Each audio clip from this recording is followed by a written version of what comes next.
Bienvenue à Extronum, les capsules pour les jeunes extraordinaires qui collectionnent de l'information numérique extraordinaire pour devenir encore plus extraordinaire. C'est-tu pas assez extraordinaire tout ça? Aujourd'hui, on parle du codage.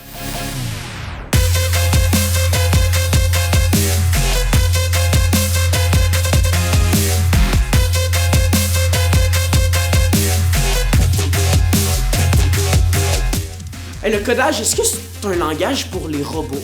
Ou des codes secrets à l'infini pour les génies du numérique de ce monde? Est-ce que le fait de bien ranger les objets dans ma chambre, c'est une forme d'algorithme? Si oui, là, j'ai rapidement besoin de plus d'algorithmes dans ma vie. Un codeur, c'est la personne qui met les codes barres sur les aliments à l'épicerie? En tout cas, là, une chose est sûre, ça tombe bien qu'on en parle aujourd'hui parce que moi, je suis pas tout à fait à l'aise avec ce concept-là. Puis vous? OK, j'ai mal à la tête, là. Je dois en connaître plus sur ce sujet-là. Juliette Wateuse, experte chez Kid Code Jeunesse, bienvenue dans le monde de Top Chrono afin de nous éclairer sur le codage. Après le bip, tu as 75 secondes. Bonne chance. Le codage, simplement, c'est un mode de communication entre l'humain et l'ordinateur. Les codeurs utilisent des langages de programmation pour donner des commandes à l'ordinateur. Ils programment des algorithmes étape par étape pour que l'ordinateur devine qu'est-ce qu'on veut. De plus en plus, ces algorithmes surveillent ce qu'on fait quand on navigue le web. On donne des données et les algorithmes commencent à influencer un petit peu ce qu'on achète, ce qu'on fait, ce qu'on regarde, les films. Mais ne panique pas. Apprendre à coder, c'est la première étape de prendre contrôle de ces algorithmes si puissants. L'intelligence artificielle utilise l'apprentissage automatique, alors que maintenant, les ordinateurs commencent à savoir comment coder eux-mêmes. Mais on n'arrête pas le progrès. Merci, expert. Salut les chums. Ici Ezekiel alias le Viking de Laval. Bienvenue sur ma chaîne. Comme d'habitude, je vous amène au studio pour expérimenter avec les concepts numériques archi nécessaires à connaître pour être un futur pro de la techno. Aujourd'hui, on explore le codage, la programmation, mais paniquez pas là, je vous garantis, vous vous ferez pas avaler par les méchants algorithmes. On va plutôt apprendre à les dompter. Mais vous allez ça! On a mon nouveau spot préféré, le studio. Viens donc faire du codage avec moi.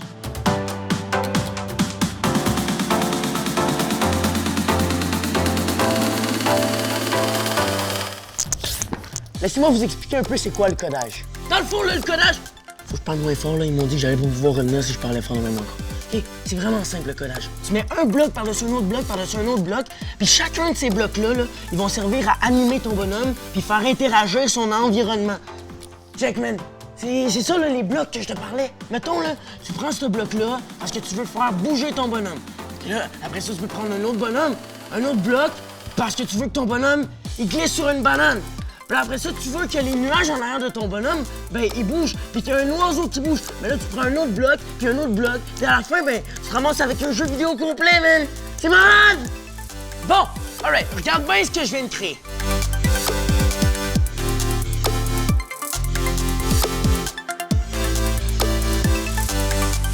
Pas pire, hein?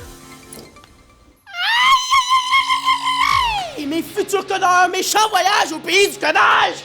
On a appris comment communiquer avec l'ordinateur pour qu'il obéisse à nos commandes, puis on a imaginé comment les codeurs puis les programmeurs vivent au quotidien. Maintenant qu'on comprend un peu mieux comment ça marche, là, on pourra l'expliquer aux adultes autour de nous qui pensent que le meilleur codeur au monde s'appelle Denis Codeur. Blague à part, là, si le codage t'intéresse, ben il y a des programmes d'études complets qui sont dédiés à ce concept, puis il y a même des camps d'entraînement intensifs pour devenir pro. T'imagines, là, te faire inviter à un camp d'entraînement professionnel sans même chausser les patins! Go, connard!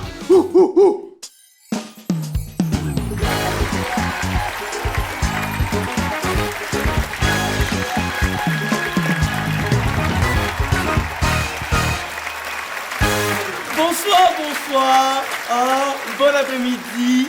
Bonne bonne nuit aux insomniaques qui nous regardent en reprise. Buzz Quiz, le quiz où dans un face-à-face, nos invités doivent utiliser leur buzzer pour répondre à mes questions. Puis aujourd'hui, dans notre face-à-face, deux spécialistes du codage embarquent dans l'arène aux questions.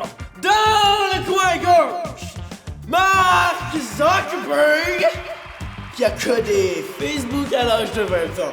Et il affronte dans le coin droit le vieux de la vieille, le codeur numéro 4 de tous les temps, le créateur de Microsoft, Bill Gates!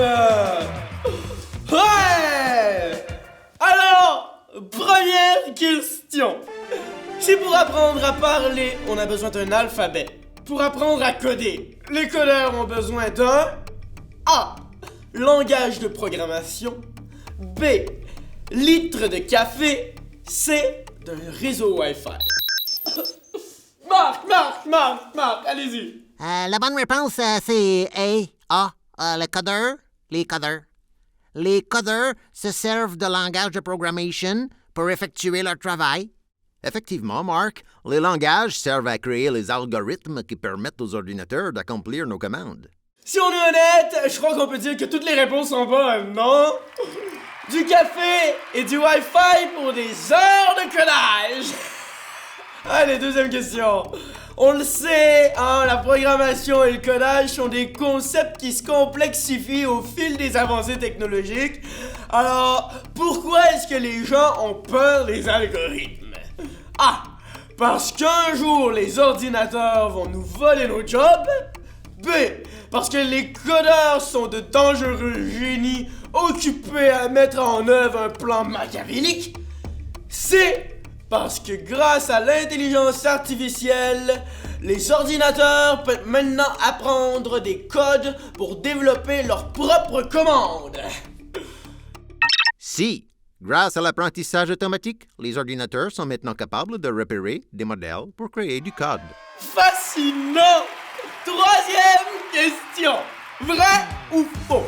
L'être humain se transforme peu à peu en robot puisqu'il est appelé à développer son intelligence informatique. Vrai, true, vrai! Effectivement, grâce au codage et à la programmation, mon intelligence se développe à la vitesse de la lumière.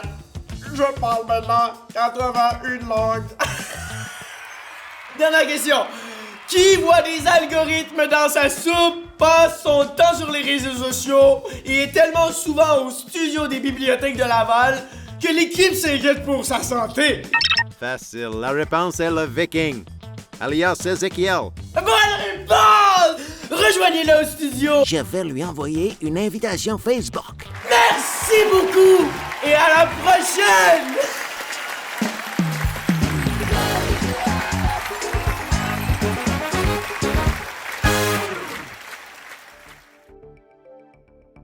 La programmation puis le codage, on dirait quasiment un univers qui évolue en secret. T'sais, derrière ce qu'on voit sur le web, il y a des kilomètres de code soigneusement écrits par des codeurs ou par les ordinateurs eux-mêmes. Comme quoi, c'est pas parce qu'on le voit pas que ça existe pas. Hey, mes recherches Wikipédia là, sont comptabilisées puis enregistrées pour influencer ma personnalité informatique. C'est tellement impressionnant. Moi, je suis comme ma mère. Hein. Je passe mon temps à regarder des recettes sur Internet. Mais mes algorithmes ont l'air d'une encyclopédie de cuisine. J'ai tellement de publicité, là, même Ricardo doit pas avoir autant d'offres de mijoteuses à rabais. Les algorithmes, ça reste quelque chose de cool, pareil, là, vraiment cool même. C'est comme le Viking de Laval, là, un gars que j'ai découvert sur YouTube. Lui adore le numérique comme moi. Et sûrement mes algorithmes qui me l'ont suggéré. En tout cas, bonne nuit là.